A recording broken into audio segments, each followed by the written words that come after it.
Hi, my name's Evie. I'm the founder of SWM, Smart with Money Planning. Today I'm going to talk to you about how to get out of debt. Step number one, face the number. It's tough. You're going to be scared, but you have to know how much debt you're in. Gather all of your statements from your credit card, whatever loans you may have, and see what the damage is, right? What did they say? You can't improve what you don't measure. So measure the debt, get the number, right? Um, and number two, along those same lines, see what you have to work with to pay off the debt. More specifically, after you pay your must pay necessities, your rent, your food, groceries rather, and gas, things like that, your phone bill. Hopefully, you don't have a huge phone contract. Um, those kind of expenses. And then put luxuries such as eating out, clothes, shopping, things like that in a different bucket. Lattes, drinking, those are wants. But anyway, you see what the absolute needs are and what you have left over after. That lets us know what you're working with to knock out that debt, right? Um, Now you got to also see what you can sacrifice. Cut out the fast food. It's going to be tough, and there's a balance between sacrificing and also a point that I will get to next, which is earning more income, right?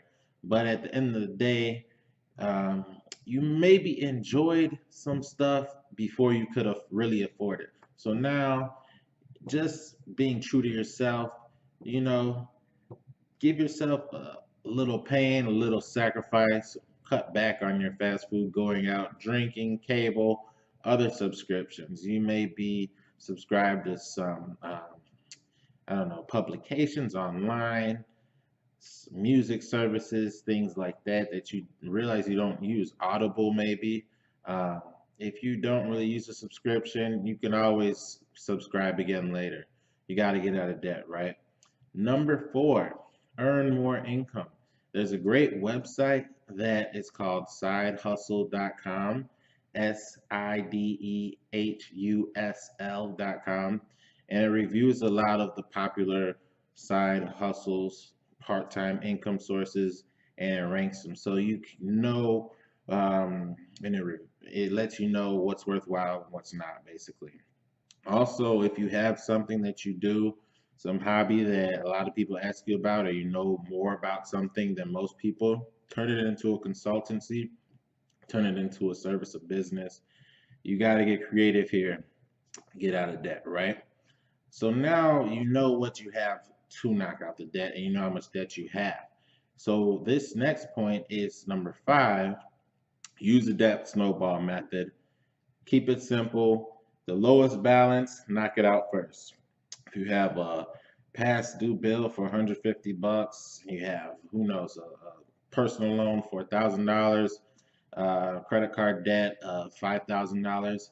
Start with the lowest balance first. Past due bill, personal loan, credit card debt. Ignoring interest. This is based on a study of behavioral finance of what will people actually do? What will they be most likely to complete rather than the math of the highest interest? Because at the end of the day, we want to see results. Lowest balance paid off first. Another option is to get a debt consolidation loan. And a lot of people overlook this source, but your 401k, hopefully you have a 401k, is actually one of the best places to get a loan if you need a debt consolidation loan. That means so if you may have a credit card interest of like $10,000, but you happen to have $10,000 in your 401k, you can actually borrow half of what's in your 401k, or if you have even more, there's a higher limit too. But for this purpose, this example, let's say you borrow half of your 401k, that interest rate will probably only be about 7 or 8%. And also, you pay that interest to your own self, your own 401k, which you will eventually benefit from. One con, a thing you got to be careful about is knowing your job stability. because if you take a 401k loan and you leave your job, then the IRS gives you 90 days before you have to put that money back, or else there's income tax and then there's a penalty. So be careful if you are unsure about your job stability. But if that's not really something you're worried about, your 401k can serve as a great source as a low interest loan where you end up paying interest to yourself. Um, and you take that loan from your 401k, like I said, about 8% interest, pay off the higher interest debt that may be, who knows, 20%, 25%. And now you just save yourself a lot of interest. Um, and of course, you do have to pay back your own 401k, but usually you can make those payments over a long time. Maybe you have to, I don't know, talk to a family member or something like that to get a loan at a lower interest rate that you can take that money from to pay off the higher interest rate debt, and then, of course, pay that back.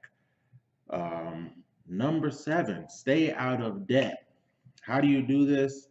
You got to protect yourself from yourself, meaning cut up the credit cards, keep one credit card for emergencies. Maybe you keep it in the glove box of your car or something. You don't keep it too handy in your wallet. But think about why you got in debt in the first place. Maybe you have a shopping habit, retail therapy, who knows? The point is, you got to protect yourself from your weakness, and that is going into debt. Um, and credit cards are one of the most pervasive sources of people getting into trouble with debt. And number eight, rebuild emergency fund. This kind of is an implied step along the way, meaning if your our goal is paying off debt and you had an emergency fund, you're gonna take some money from there to pay off the debt. Whatever you're comfortable with. I would recommend leaving if $1,000 makes you okay, having that and kind of tucked away and using whatever's over that to pay off the debt and keep $1,000. But you don't want to wipe yourself completely out to pay debt because then if something else happens, now you got to go on more debt, right? But anyway, this point is about rebuilding your emergency fund, meaning if first step is $1,000. If you don't have at least $1,000 saved, you know what? Sacrifice as much pleasures as possible, eat beans and rice and just get there, right? Because there's a psychological level. You'll feel better if you know you have at least $1,000 saved. Then you get to 3 months of expenses saved. Then you get to 6 months of expenses saved, and you keep on saving. It's a lifestyle. And another way to get out of that is to be careful. Whenever you get a raise or you get another source of income, don't go out and get that bigger, nicer car.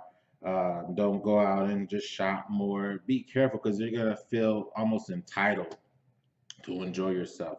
If you make more income, and it's possible that you're under more stress or you work harder. So it's a big temptation to spend more money. But be very careful and wise because the whole point of this is to get out of debt and stay out of debt. Um, Grow those income sources. Hey, if you had income from 5 different places, your normal job, your side hustle, real estate investments, other investments and dividend paying stock, maybe a different business you invested in, then you don't have to be so conscious about saving money and being careful about spending, even though you want to be wise to always live below your means. But the point is, increase your income. This is capitalism. Whether you like it or not, that's America.